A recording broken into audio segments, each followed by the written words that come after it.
Perfecto. Buenas noches. Mil disculpas a todos por la demora. Vamos a tratar de ser un poquito más cortos hoy día. Nos hemos extendido mucho la anterior videoconferencia. Vamos a comenzar con lo que son los requisitos y los procedimientos de otorgamiento de derecho, o de derechos en realidad, porque hoy día dentro del ámbito minero no hay solamente un derecho, ¿no? Se han convertido en varios. Antes, cuando teníamos la vigencia del Código de Minería, la Ley 1777, se entregaban en realidad títulos habilitantes con rango de actos administrativos, que lo que hacían era entregar el derecho de explotación, en realidad el derecho de uso por parte del Estado en toda la cadena productiva del sector minero. ¿Sí? Hoy día no, hoy día se entregan derechos por separado y eso es lo que justamente vamos a ver. La siguiente, por favor.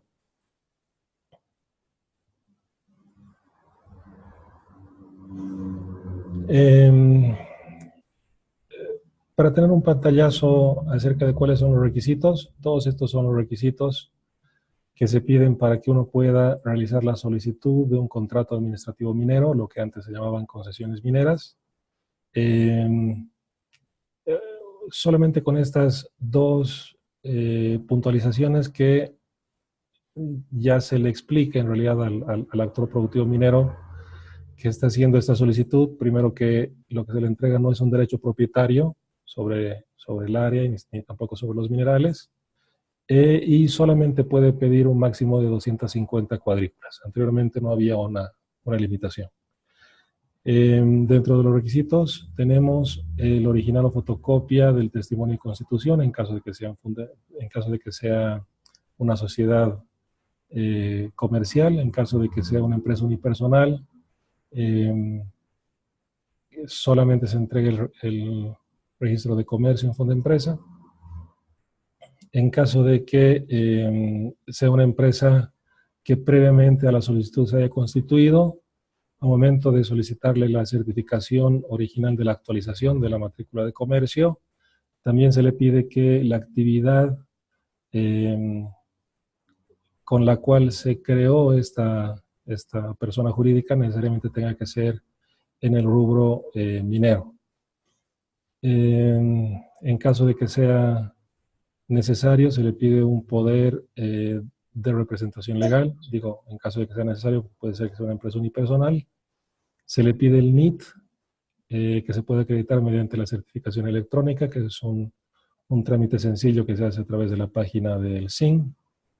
Se le pide un plan de trabajo e inversión, que ese es otro de los avances también que tiene la nueva norma, pues de alguna forma ya se están sentando las bases para que se comiencen a ejercitar estas facultades de fiscalización que veíamos justamente el día miércoles, pero que lastimosamente a la fecha no están bien definidas.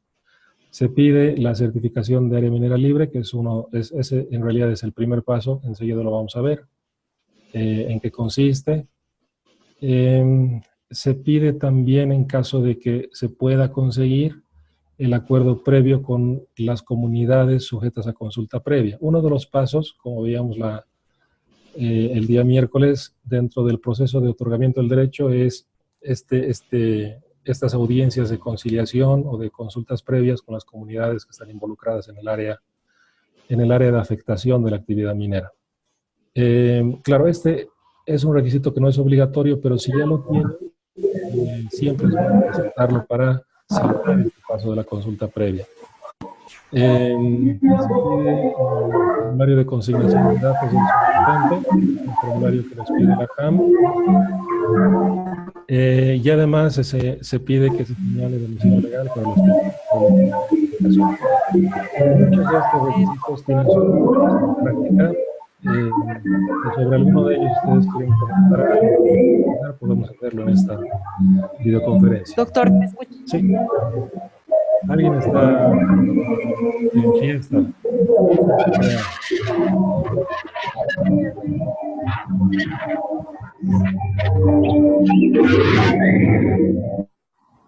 Ya, ahora mejor. A la siguiente, por favor.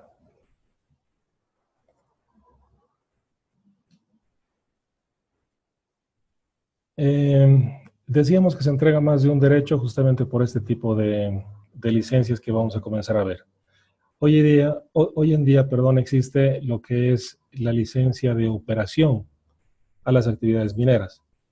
Existen muchas empresas que no necesariamente tienen concesiones mineras, pero que sí realizan trabajos en territorio boliviano de rescate de minerales para la concentración, fundición, refinación de este tipo de minerales. Comúnmente existen este tipo de actividades en Potosí, en Oruro. Algunas están aquí en La Paz, que lo que hacen es la concentración de polimetálicos, ¿no? Principalmente zinc, antimonio, algunos hacen estaño. Bueno, el Estado hace prácticamente solamente Estado. Y lo que establece la nueva ley es que justamente este tipo de actores necesariamente tengan que recabar ante la autoridad una licencia de operación. Tenemos ahí los requisitos y básicamente lo que hace esta licencia es facultar a su titular a realizar posteriormente de la operación de estos minerales. Se los faculta también a que puedan acudir al Senarecom, que es la instancia que autoriza las actividades de comercialización, y en base a esta licencia solicitar su número de identificación minera, que es el NIM. La siguiente, por favor.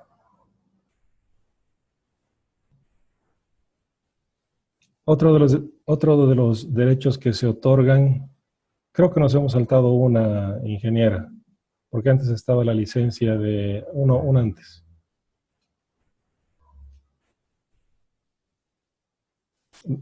No, entonces es más adelante, perdón.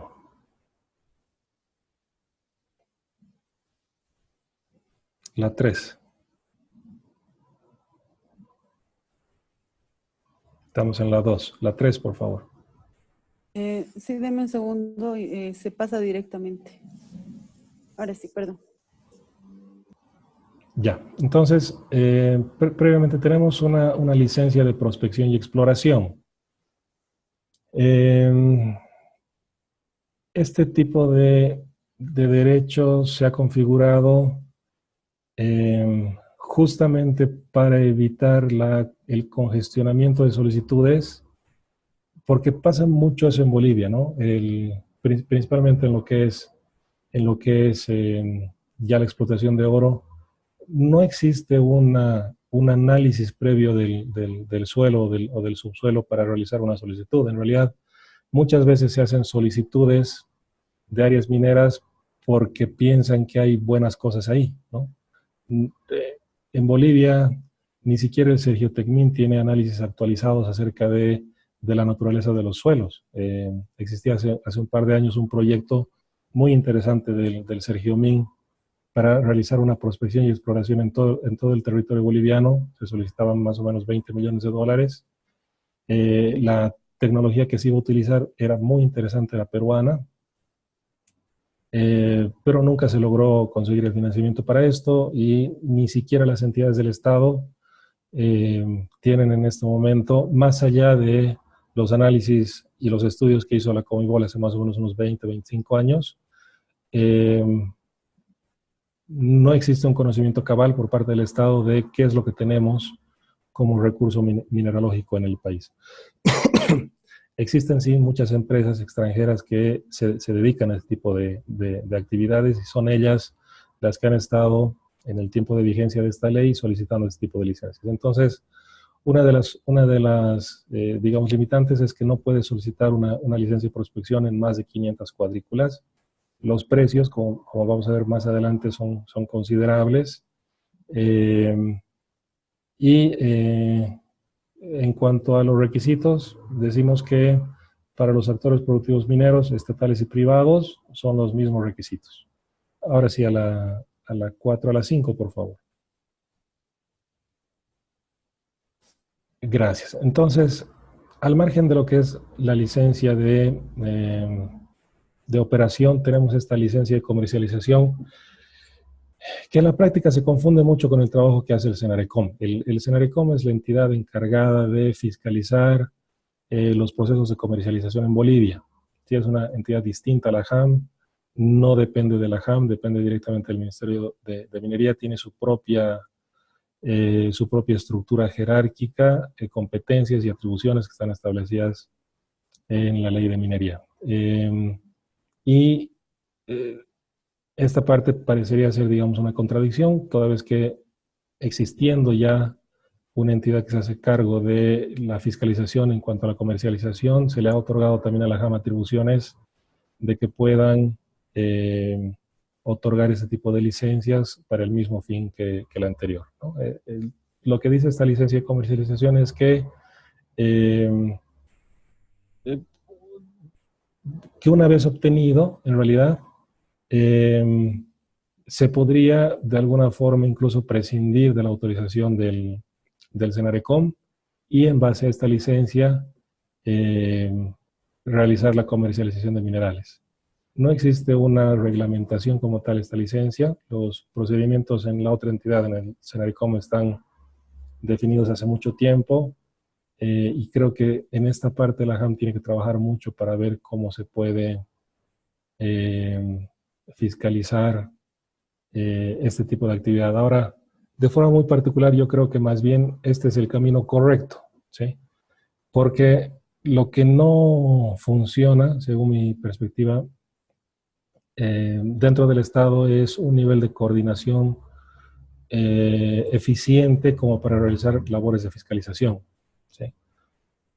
Hemos tenido experiencias en las que cuando se hace una inspección de parte de la JAM en un área minera, los geólogos y geodestas tienen formas de cuantificar los volúmenes de producción. Alguna vez se hizo este trabajo en una concesión en Tarija,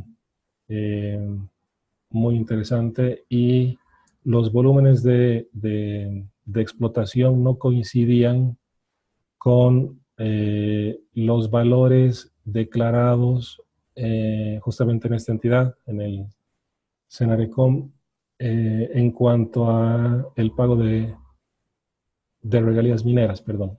Entonces, justamente esto se da porque no existe un nivel de coordinación, es decir, el Senarecom no tiene atribuciones como para ir a una concesión minera o un área minera y desplegar, digamos, herramientas de fiscalización en cuanto a la producción, ¿no? No existe, normativamente hablando, la obligación de parte de la persona jurídico-natural que está explotando un área minera de comunicar volúmenes de explotación. Entonces, esta falta de coordinación desemboca obviamente en que puedan existir otro tipo de actividades al margen de las legales. Vamos a la siguiente, por favor.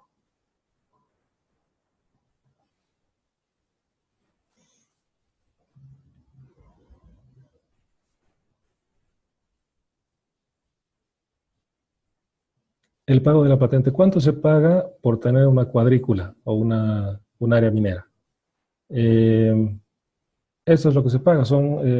Para la licencia de prospección y exploración se pagan 325 bolivianos anuales por cuadrícula, pero cada licencia más o menos le cuesta al solicitante 50.000 bolivianos.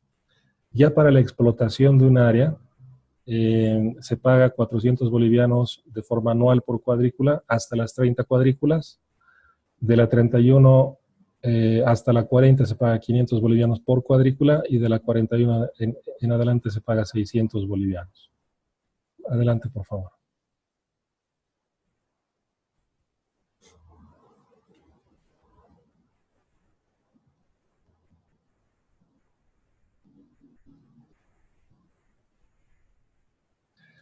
Ahora, ¿cómo se paga esta patente minera? Si digamos yo estoy haciendo un trámite de una solicitud de contrato administrativo minero y resulta que mi trámite avanzado y llego hasta uno de los pasos que es la determinación del pago de la patente. A partir de ese momento yo tengo 20 días para realizar el pago.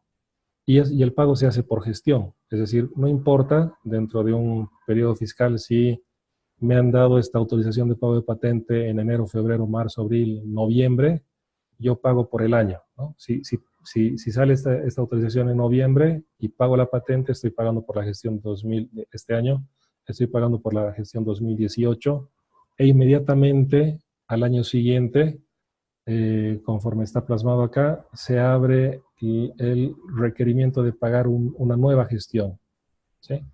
La forma en cómo la JAM comunica, en realidad esto es parte del procedimiento. La JAM comunica a través de una publicación en la Gaceta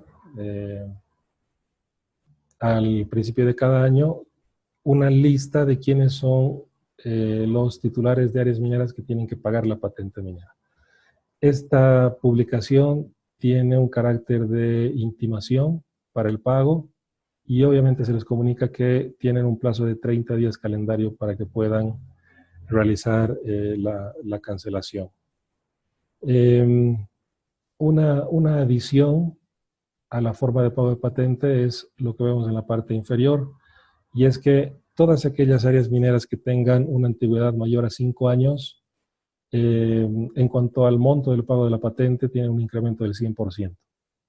Esta es una medida que ha costado mucho aprobar, principalmente porque FENCOMIN, Fedecomines y demás estaban en contra, porque no consideraban que sea un pago que refleje a la realidad minera de cada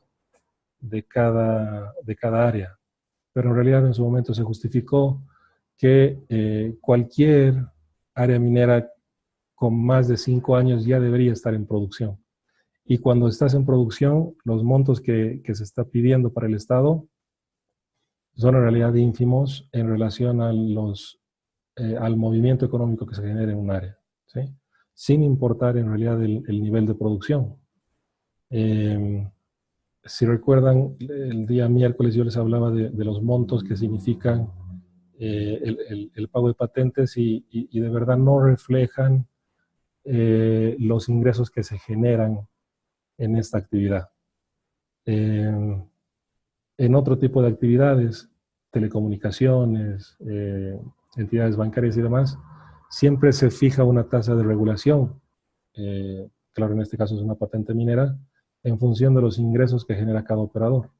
Acá no, acá se han establecido tarifas planas y que no significan efectivamente un pago, digamos, conforme a la generación de cada área minera. La siguiente, por favor.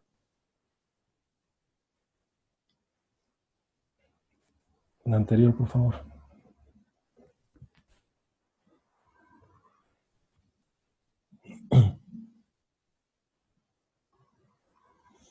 Ya, este es el procedimiento para la suscripción de un contrato administrativo minero.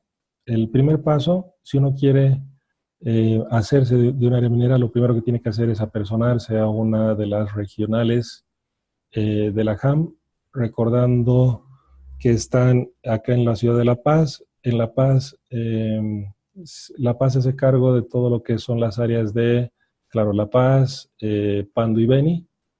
Tenemos la de Santa Cruz, tenemos la de Oruro, tenemos la de Potosí y tenemos la de Tupiza, que se hace cargo del área de Tupiza, Chuquisaca y Tarija.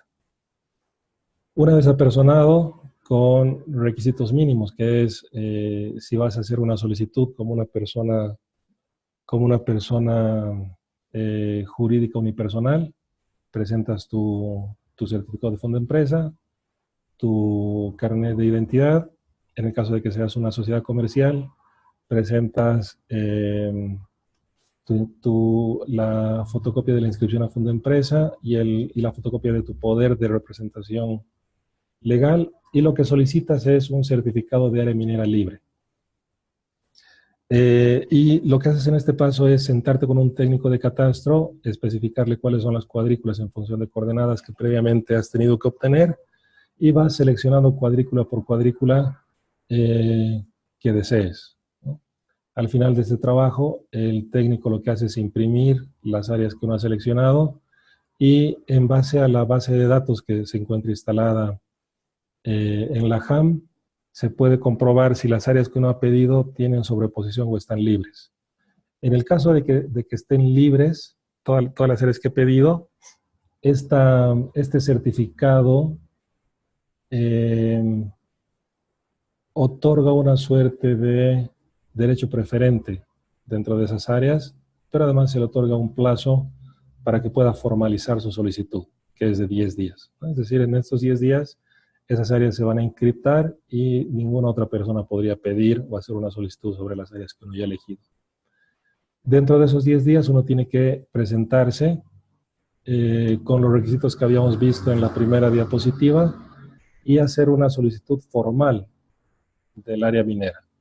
En ese momento se te registra de forma mecanizada, el ingreso de tus documentos, y a partir de ahí sí ya tienes un derecho preferente sobre esta área hasta que se rechace o hasta que se desestime tu solicitud. Vencido este plazo, lo que pasa dentro de 3 días, lo que debería pasar dentro de 3 días es que la HAM verifique todos los requisitos, incluido el plan de trabajo, y en caso de que exista alguna observación, te devuelven para que en el plazo de 30 días tú puedas realizar alguna subsanación. En realidad lo que pasa en esta parte no es un trabajo muy minucioso. Lo que se hace prácticamente es un checklist para ver si el solicitante ha cumplido con todos los requisitos que previamente se habían establecido. Como les digo, si uno no ha presentado un requisito en forma correcta, se le devuelve el trámite para que dentro de 30 días uno pueda subsanar. Si no existe ninguna observación, o si el administrado ha subsanado alguna observación, lo que ocurre después es la admisión de la solicitud, que debería ocurrir subsanada la observación o verificado los requisitos dentro de los 5 días siguientes a ello. Esta admisión se realiza mediante un acto administrativo que viene firmado por el director regional, y posteriormente se emite un segundo acto administrativo que es la resolución de prosecución de trámite, que debería pasar supuestamente en 3 días posteriores a la admisión.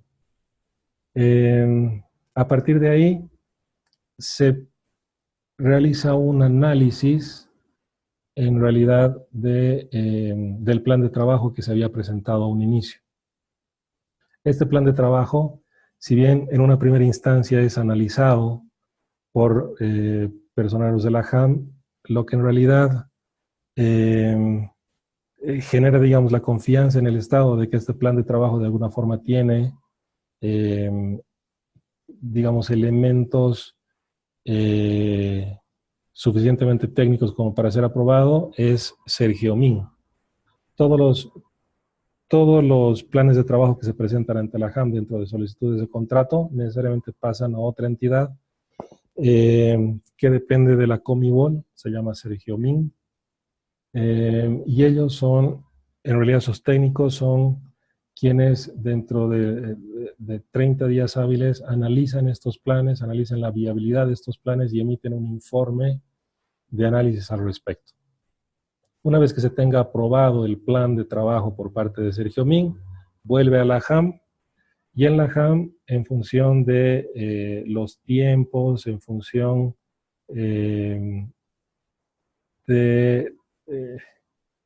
claro, yo hago mucha referencia en esto, y es que ustedes están viendo que estoy hablando acerca de los días que deberían ser, ¿no? Pero enseguida voy a comenzar a explicarles, digamos, por qué no se cumplen estos plazos. A ver, volvemos a la parte de la aprobación del plan de trabajo. Una vez que se apruebe este plan de trabajo por parte de Sergio Min, pasa a la HAM, y lo que debería pasar es que se opere de forma inmediata el proceso de consulta previa. El proceso de consulta previa tiene que ver con la organización de audiencias en las comunidades afectadas, como habíamos dicho antes. La primera audiencia que se realiza es para una exposición del proyecto minero, justamente del plan de trabajo que fue aprobado previamente tanto por la JAN como por Sergio Min. Si los comunarios no están de acuerdo y no están conformes con el plan, no firman el acta, se llama una segunda reunión de consulta, que es más de conciliación que la hace la JAM, y en caso de que los comunarios no quieran firmar, pasa a la tercera fase, digamos, del proceso de consulta, que es directamente en gabinete ante el Ministerio de Minería, quien analiza el plan, analiza todos los antecedentes y comúnmente lo que he estado haciendo es determinar la prosecución del trámite.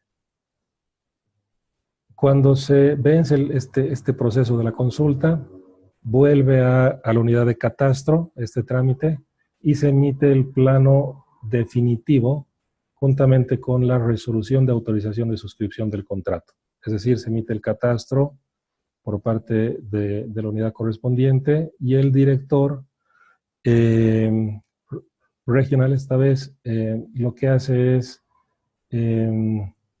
instruir, bueno, primero autoriza que ya se puede suscribir el contrato, pero además instruye a la unidad legal correspondiente que efectúe la minuta de contrato. Esta minuta de contrato es firmada tanto por el administrado como por el director regional.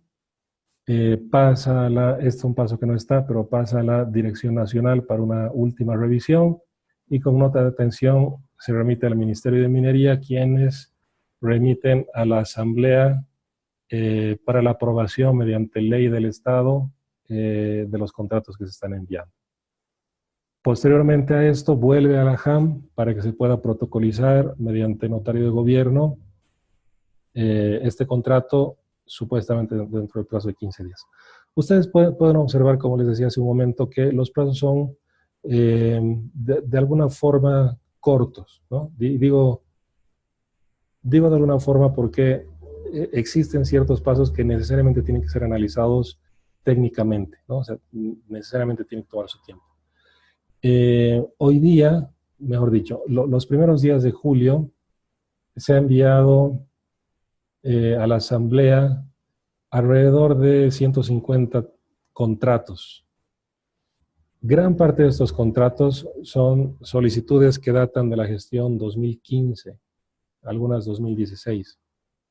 Realmente son trámites que duran este tiempo, no necesariamente por la negligencia, y en esto hay que ponerse en la situación del funcionario público, no pasa esto por la negligencia del funcionario público, sino porque muchas veces cuando se formulan leyes, estas políticas no vienen acompañadas con procedimientos previamente aplicados dentro de las entidades públicas.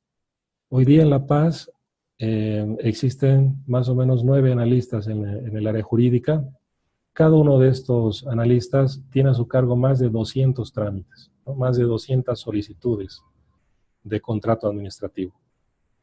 Al margen de este trabajo tienen que hacerse cargo de los procesos de adecuación.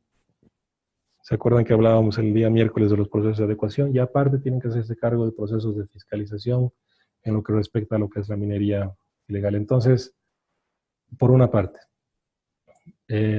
Por otra parte, en los procesos de consulta previa se había previsto la contratación de un grupo de sociólogos para cada dirección regional. Porque claro, para que tú puedas realizar un trabajo de acercamiento a las comunidades necesitas profesionales que estén capacitados en esa área. Lastimosamente, los profesionales que están realizando este trabajo son abogados. No conocen muy bien el procedimiento, muchas veces se cometen errores y como se hacen este tipo de procesos en compañía del CIFDE, que es una entidad que solamente acompaña, no puede hacer el trabajo por la JAM, se cometen errores, se vuelven a hacer, existen listas de espera. Entonces, es realmente, como les decía el día miércoles, este procedimiento en los hechos, tomando en cuenta la informalidad de la actividad minera en Bolivia, es un incentivo perverso. Yo, operador, que tengo que sufrir este tipo de suplicios, en determinado momento necesariamente voy a tener que pensar en comenzar a explotar al margen de la ley, porque, claro, las oportunidades se acaban. Yo no hago una solicitud, mejor dicho, no hago un trabajo de prospección o de exploración necesariamente a veces con mi dinero, a veces me lo presto y necesito reponer. Entonces, este tipo de cosas son las que pasan en una de las principales actividades económicas en Bolivia. Vamos a la siguiente, por favor. La minería ilegal.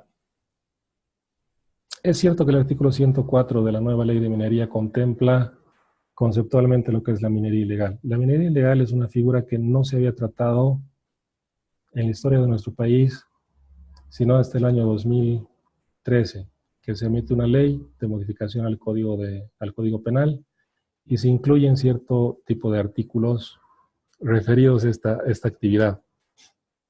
Al margen de esto, no fue sino hasta el año 2015 que nosotros hicimos los primeros operativos en minería ilegal. Lo que ven en la parte izquierda fue el primer operativo que se realizó en la localidad de Villamontes, a unos operadores que estaban explotando áridos en cantera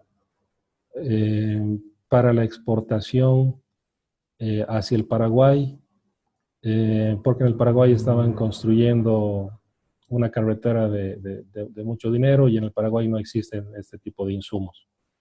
Al momento de la intervención, nosotros hicimos la intervención en el 2015, ellos estaban trabajando desde el 2013, pudimos recopilar básicamente recibos de la empresa paraguaya que había pagado aproximadamente $3 millones por todos los productos que habían sido vendidos hasta la fecha de la intervención. Parte de la maquinaria que ustedes ven ahí es de la empresa, algunas alquiladas. Vean la calidad de esa maquinaria. Y obviamente fueron $3 millones que se vendieron omitiendo el pago de regalías, omitiendo el pago de impuestos, con una afectación tremenda al medio ambiente, y a eso en realidad estaba acostumbrada la gente, y obviamente, se acostumbra la gente cuando no existen mecanismos de fiscalización. Y lo que ven en la parte derecha son unas dragas, fue otro de los operativos que realizamos en el río Madre de Dios. Más o menos esa es la forma de explotación en ese sector. Esas son dragas que lo que hacen es van chupando la parte inferior del río y a través de un mecanismo con uso de mercurio lo que hacen es ir concentrando el poco oro que van sacando. Claro, digo poco, pero ellos en realidad en cada turno sacan aproximadamente 8 gramos de oro. Y lo que hacen con el mercurio después de haber concentrado el mineral es botarlo al río. Y alguno de ustedes seguramente sabrá la gran afectación al medio ambiente que continúa esto y que no necesariamente continúa en este sector, porque es un río. Entonces, gran parte de ese mercurio obviamente genera daños a la salud, porque este es un río transfronterizo que viene desde el Perú, pasa por Bolivia y termina en el Brasil. Entonces, toda la minería ilegal que se está produciendo en el Perú, nos afecta necesariamente a nosotros y en parte al Brasil. Toda la afectación por el trabajo minero que estamos haciendo en el Madre de Dios y en algunos ríos contiguos con el uso de mercurio afecta necesariamente al Brasil. Entonces, este tipo de actividades son comunes en el país. Lastimosamente, en muchos de los casos no les interesa el daño ambiental que están realizando. Las entidades del Estado están haciendo lo que pueden porque no existe un acompañamiento, ¿no es cierto?, del Estado desde el punto de vista económico. Yo les contaba la anterior vez una experiencia que tuvimos justamente este operativo en el Madre de Dios lo hicimos con autoridades peruanas, con esta entidad que se llama CAFMIRA. Y cuando nosotros en unas reuniones de coordinación solicitábamos un poco de información acerca de cuál era su forma de proceder, sus presupuestos anuales, qué sé yo, claro, al mostrar los números, ¿no? Ellos manejan en base a cooperaciones internacionales presupuestos arriba de los 20 millones de dólares para combatir lo que es la minería ilegal, principalmente en este departamento del Madre de Dios, que es contiguo a la parte de Pando, ¿no? Nosotros, para ese operativo, gastamos alrededor de 140.000 bolivianos, fuimos con más o menos con 20 militares, éramos nosotros, algunas autoridades, que querían ir a sacarse la foto, pero es así, ¿no? Y son esporádicos, allá hacen operativos todos los días y explosionan cosas y realmente generan un impacto, eh, digamos, a la gente que se atreva a delinquir aquí. No, lastimosamente no tenemos eso. Ingeniera, otra vez me he alargado, no sé si podemos cortar acá y dar paso a preguntas si tenemos alguna, por favor. Claro que sí, doctor. Por favor, les recordamos a las personas que pueden activar su micrófono para hacerle llegar sus consultas al doctor, o también, por favor, pueden hacer llegar sus consultas mediante chat. Vamos a guardar, por favor, unos minutos, doctor. Hola, hola, hola. Adelante, señor Sotelo. Buenas noches. Tenía yo 3 consultitas, por favor, así simples, rápidas. Primero, profesor, usted ha establecido, ¿no?, que el tema de los procedimientos para el contrato son muy tediosos, ¿no? No hemos hecho ver hasta la firma del contrato, ¿no? ¿Tuviera usted alguna sugerencia para poder hacer este procedimiento mucho más corto, para que en la práctica pueda el que va a invertir, ¿no?, desde la prospección, la explotación, etcétera, tener un procedimiento mucho más ágil y expedito? Otra pregunta, usted también ha hablado sobre la consulta previa. La Constitución les da a los pueblos indígenas originarios la garantía, ¿no?, de la consulta, ¿no? Y pareciera que en muchos casos es lo último que más bien se hace, ¿no? Y más bien se utilizan otras fases como la conciliación o que al final el Ministerio de Minería tome la decisión. ¿No considera que eso podría ser también un riesgo para que, por ejemplo, los pueblos indígenas, como se ha visto en muchos casos, por ejemplo, aquí en Pando, han interpuesto acciones populares, ¿no? Y en muchos casos el Tribunal Constitucional les ha dado la razón. No me refiero siempre en la actividad minera, ¿no? Les refiero, pero en qué el Tribunal Constitucional ha razonado que al no haber hecho esa consulta, al no haber cumplido con los procedimientos, se hubiera vulnerado algún derecho, ¿no? Y dispuso la cesación de cualquier actividad hasta que no se haga todo ese procedimiento, ¿no? Y más bien pareciera que hoy en día es una prioridad, considerando que son grupos vulnerables y que tienen una protección reforzada, ¿no?, a través del convenio 169 o la declaración de los pueblos indígenas, ¿no? Y mi tercera pregunta es, usted ha hecho mención de que los costos, ¿no?, para patentes, etcétera, son muy bajos en relación, por ejemplo, a otros sectores, ¿no?, que según a las utilidades. ¿A qué cree que se debe esto? Yo por lo menos pienso que es parte también del enfoque político, ¿no? Porque seremos sinceros, anteriormente las leyes de Código de Minería, etcétera, estaban hechas a la función de los intereses de autoridades políticas. Lógicamente que no las subían, yo supongo, porque afectaba también sus propios intereses. Pero no sé si ahora estuviera afectando a esos intereses, porque el contexto del órgano que está actualmente, el órgano ejecutivo, es otro, ¿no? Y estamos en un enfoque socialista. ¿Qué pasaría si aumentáramos más bien esas cantidades de dinero que se pagan según las utilidades? Más bien no causaríamos una inseguridad jurídica a todo el sector minero. Esas mis 3 consultas, profesor. Claro que sí, muchas gracias, señor Sotelo. A ver, usted había consultado acerca de alguna propuesta sobre el procedimiento, luego sobre un tema de consulta y después de los montos de pago de patentes. Sí, sí. A ver, acerca del procedimiento, claro, ¿no? O sea, en realidad nosotros el 2015 realizamos una propuesta para agilizar este tipo de procesos, porque como le digo, la ley sale el 2014. Nosotros hacemos operativos en temas de minería ilegal el 2015 y el reglamento de otorgamiento de derechos en realidad sale el 2016. Entonces, claro, una de las preocupaciones, por ejemplo, nosotros teníamos mucha pelea con los municipios para saber de quién es competencia la explotación de áridos, ¿no? Obviamente nosotros, por la experiencia que teníamos en Villamontes y otras informaciones de inteligencia, hacíamos los operativos nosotros, específicamente en lo que era explotación de áridos. Sí, si esta gente, ¿no es cierto?, que realiza explotación de áridos en canteras, no en lechos de río, que eso sí es competencia municipal. Pero si uno realiza una explotación en cantera, si ya sabe de esto, sabe que una explotación en cantera más o menos le puede tomar entre 3, 5, 7 meses en el mejor de los casos, porque todas las reservas, digamos, se acaban, ¿no? Entonces, ¿cómo? Volvemos al concepto original. ¿Cómo yo voy a someterme a un trámite que va a durar 2 años, 3 años para explotar un lugar 5 meses, ¿no? Entonces, se expuso en el sentido de que esto efectivamente era un incentivo perverso, no solamente a este tipo de sectores digamos, grandes. El tema de explotación de áridos en Santa Cruz es realmente importante, sino de forma general.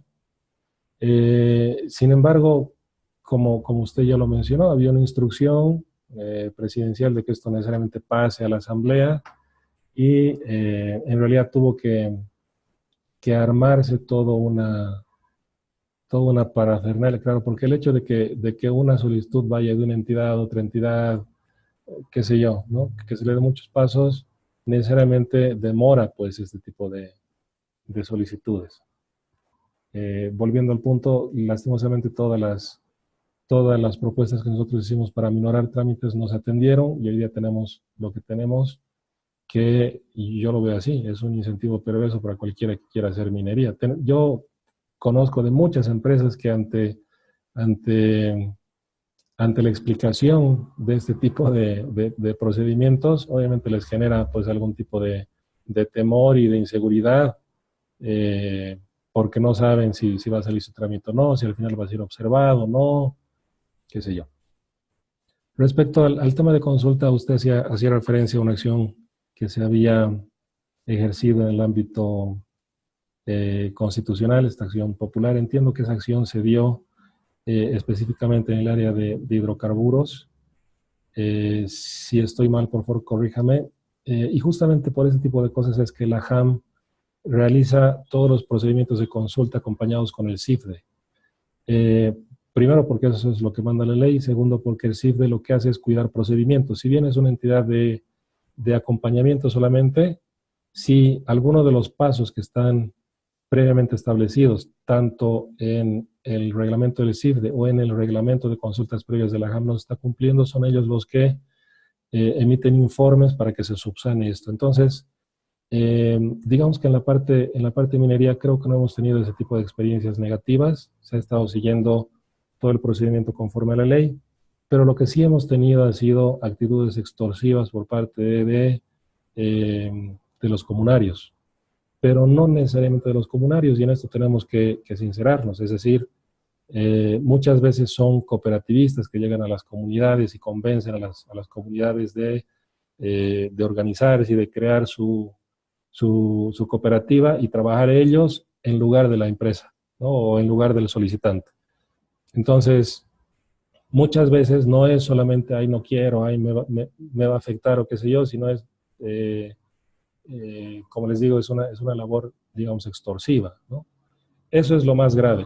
Lo mínimo, y a lo cual obviamente sí acceden la mayoría de los actores productivos que hacen solicitudes, son requerimientos acerca de construcciones de infraestructura, ¿no es cierto?, canchas, escuelas, espacios, y obviamente las empresas al final acuerdan. La mayoría de los convenios que se tiene de consulta previa, en los cuales la comunidad está de acuerdo, más o menos versan en ese sentido. Es decir, que la empresa se compromete básicamente a dos cosas. Primero es la construcción de infraestructura y la segunda a otorgar trabajo a la gente de la comunidad, ¿no? Y esos son acuerdos que vienen firmados y se elevan.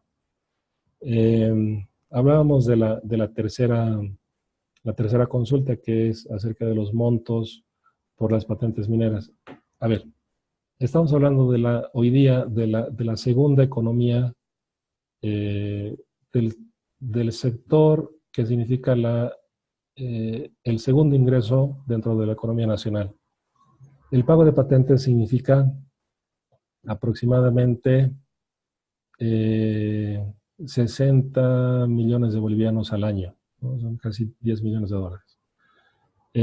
Los montos por regalías no duplican ese monto que les acabo de mencionar.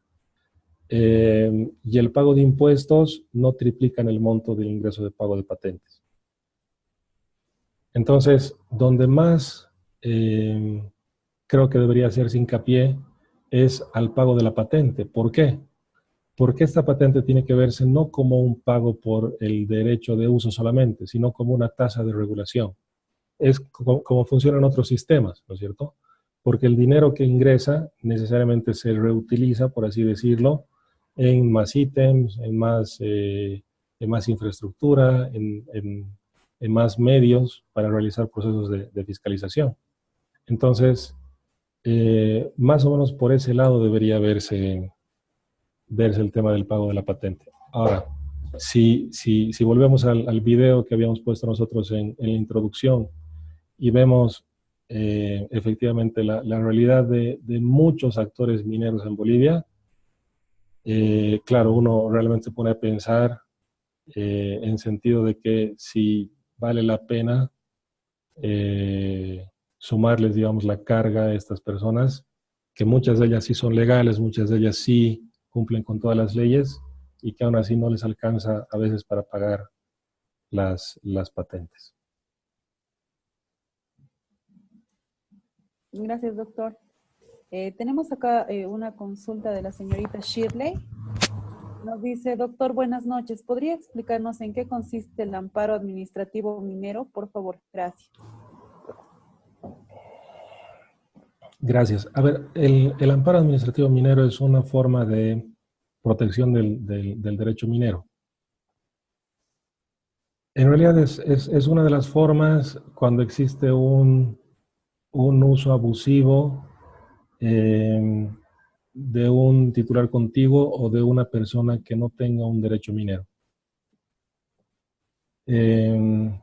Y el procedimiento es muy sencillo. Ante la verificación de una afectación dentro del área minera, digamos, de mi titularidad, me apersono ante la JAM regional, realizo la denuncia y la ley dice que en 24 horas debería la JAM emitir un pronunciamiento al respecto.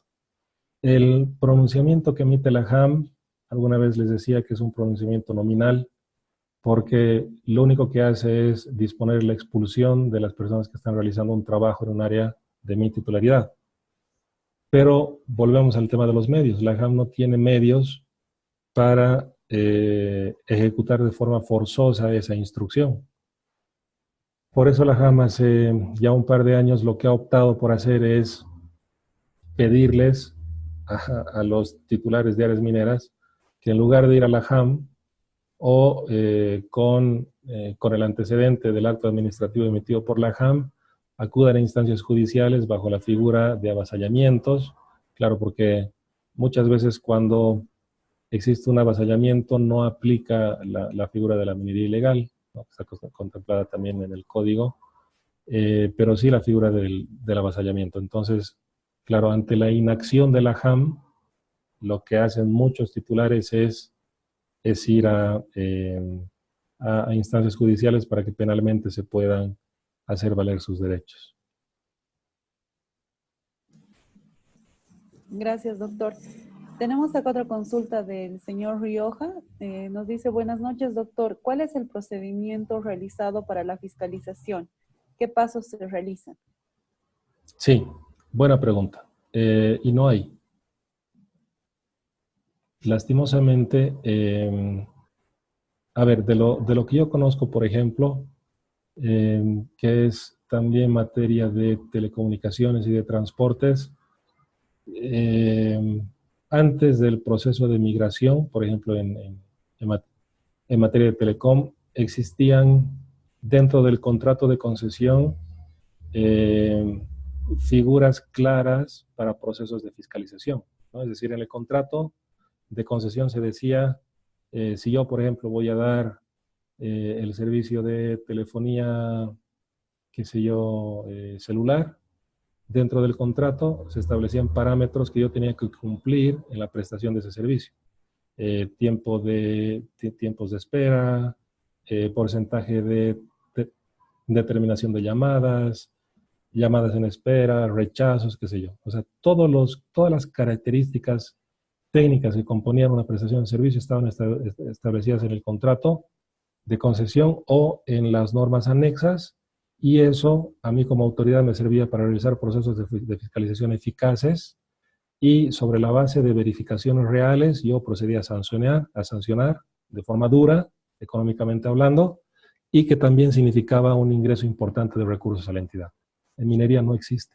En minería solamente está enunciada la atribución de fiscalizar, pero por decirles, no existe un parámetro técnico que me diga que en una bocamina tengo que poner, no sé, 10 soportes y tengo que hacerlo con este material, y si no lo hago, la sanción es tal. No existe, lamentablemente no existe. Está trabajando, entiendo, la gente del ministerio, específicamente la gente de política minera, para establecer este tipo de acciones, pero la fiscalización hoy día en minería no existe, más allá de lo que es la minería ilegal, ¿no?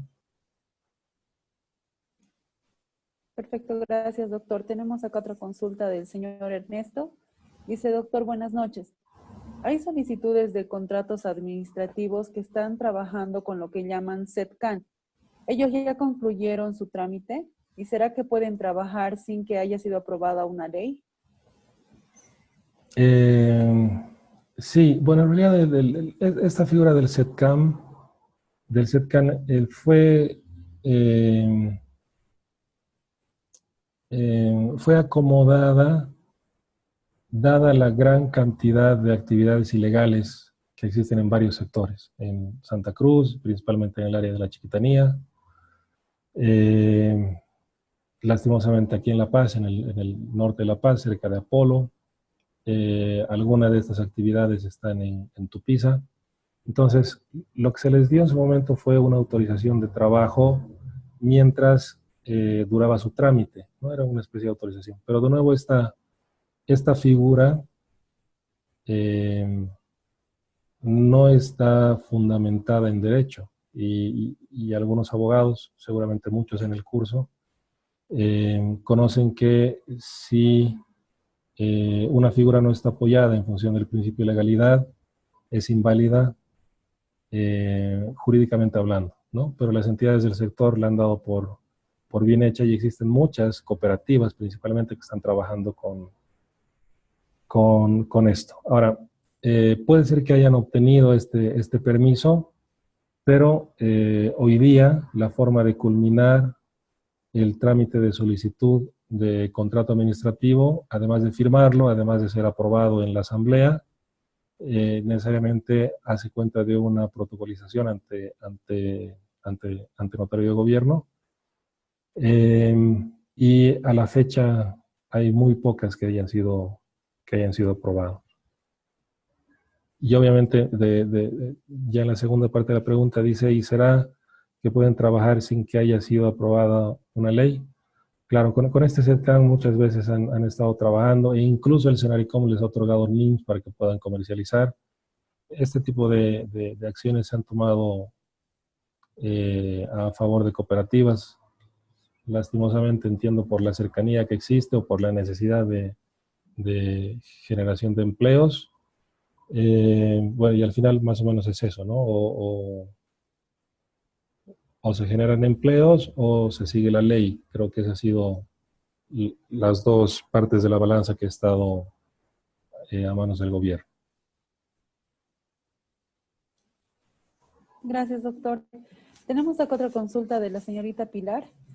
Nos dice, buenas noches. ¿Las fiscalizaciones realizadas tienen un fin sancionatorio? ¿Y cuáles serían las sanciones y multas? ¿Cómo se miden estas sanciones y multas? Sí, gracias. Justamente hace un momento explicaba, no existe un reglamento de fiscalización. Se está trabajando en esto, esperemos que salga muy pronto y que justamente exista, ¿no? Un régimen sancionatorio con una tipificación clara de las infracciones para que esto también signifique un ingreso para el Estado. Gracias, doctor. Acá otra consulta de la señorita Cintia. Nos dice, doctor, buenas noches. Una consulta. Las irregularidades que están ocurriendo en AJAM, abusos que se realizan por parte de funcionarios, ¿ante qué autoridad debe denunciarse? ¿Qué tipo de abusos? A ver, pero de forma general ustedes tienen que saber que todos los funcionarios públicos están sometidos a lo que es, primero, la ley del funcionario público, uno, y dos, seguramente muchos de ustedes han escuchado la ley SAFCO, la 1777.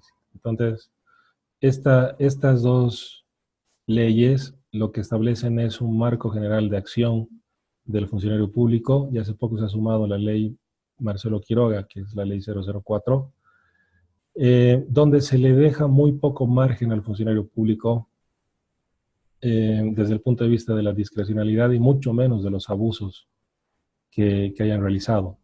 Si por abusos usted se refiere a que han realizado la emisión de actos sin el amparo de la ley, eso es un delito. Si por abusos usted refiere a que no han hecho su trabajo, eso es un delito. Entonces, hoy en día en realidad existe muy poco de donde un funcionario público puede agarrarse, ¿no? Y más bien por el contrario, existen muchas leyes que castigan a los malos funcionarios públicos. Esto lo puede constatar leyendo estas normas que le digo. Todo lo que es la parte penal, obviamente se opera en instancias jurisdiccionales. Todo lo que es la parte administrativa, existen unidades de control dentro de todas las entidades públicas que son las unidades de auditoría, las unidades de transparencia, está el defensor del pueblo, y hoy día que le gusta hacerse cargo de todo, está el Ministerio de Justicia también como una unidad de denuncias para que se puedan ahí presentar ese tipo de denuncias. Pero con una denuncia, digamos, escrita ante la misma autoridad, solicitando pase antecedentes a transparencia y auditoría, debería ser suficiente para corregir la conducta del funcionario público. Muchas gracias, doctor. Vamos a guardar, tal vez alguien tiene alguna otra consulta que se llegará al doctor. No sé si podríamos aprovechar, doctor, hoy tenía que dictar la tarea que tienen que presentar hasta el día lunes. Sí, perdón, por falta de tiempo no he podido prepararla por escrito, pero mañana en la mañana van a tenerla, por favor, en tareas. No sé si podemos ampliar, ingeniera, el plazo para la presentación. Con las disculpas del caso, realmente hoy día ha sido un día terrible para mí. Entiendo, doctor.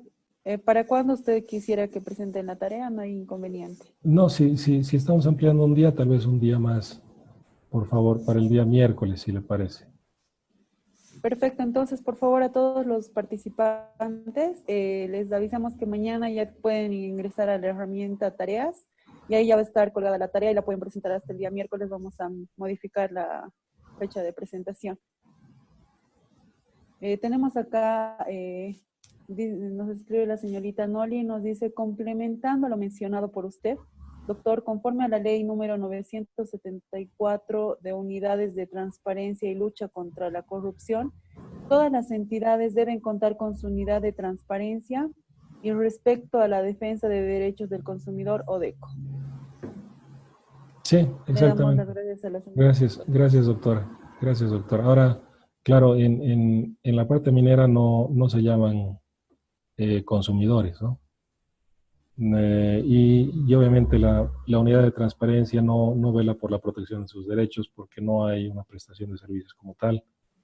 Pero, a ver, mi experiencia es que sirve. Cualquier cualquier denuncia, nota, queja que se manda a transparencia, por alguna razón se movilizan y al final todo sale bien. Perfecto, doctor, les agradecemos por la aclaración. Creo que podemos concluir con la videoconferencia. Nuevamente pedimos disculpas a las personas por la demora que hemos tenido. Le agradecemos mucho, doctor, por su tiempo y también les agradecemos a las personas que han participado de la videoconferencia por su tiempo. Gracias a ustedes. Buenas noches. Buen fin de semana. Gracias, doctor, igualmente.